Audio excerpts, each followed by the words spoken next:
হিন্দুদের মধ্যে যে সব মনীষী তাদের নাম যুগে যুগে যুগে করে থেকে যাবে। এইটাই মানুষ করা উচিত, কাউ সম্পত্তি বা ক্ষমতা নেই, এটাই করা উচিত।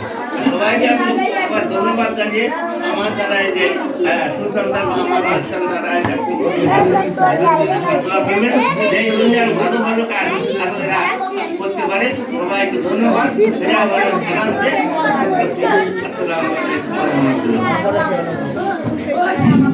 ধন্যবাদ জনাব হাবিবুর রহমান মোল্লাকে।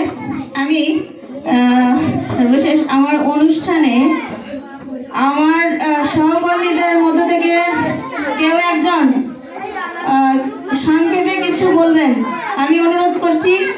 আমার সহকর্মীদের মধ্যে হতে এমন একজন আসেন যে মানে স্বতঃস্ফূর্তভাবে আসেন, তিনজনের একজন কিছু বলার জন্য আমি বিশেষভাবে অনুরোধ করছি।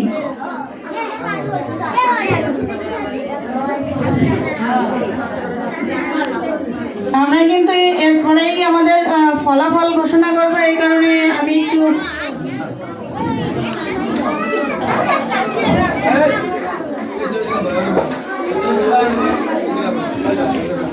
অনুষ্ঠানের এ পর্যায়ে আমরা আরো কিছু গুরুত্বপূর্ণ কথা শুনবো। আমার সহকর্মী অত্র বিদ্যালয়ের সহকারী শিক্ষক বাবু জগন্নাথ বিশ্বাস আপনাদের উদ্দেশ্যে কিছু কথা বলবেন।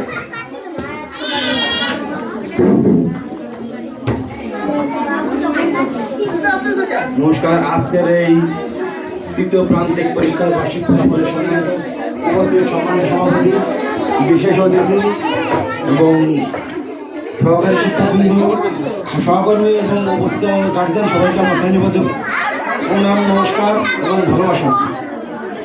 আসলে আজকে যে অনুষ্ঠান আমার স্যার আব্দুর রাজ্জাক মেয়ে ফাউন্ডেশনের পক্ষে, নাজমা বেগম মেধাসিদের পক্ষে, আসলে স্যারের কথা বলতে গেলে আমারও মিথুন ম্যাডামের মতো দু চোখ ভরে জল আছে। উনি আমার ছাত্র এবং আমার বাবার একনিষ্ঠ বন্ধু। আমার বাবার এই গ্রামে একমাত্র ভালো সম্পর্ক ছিল এই স্যারের সাথে। আসলে ওনার কথা বললে আমার খুব কষ্ট হচ্ছে। স্যারও মারা গেছে অনেক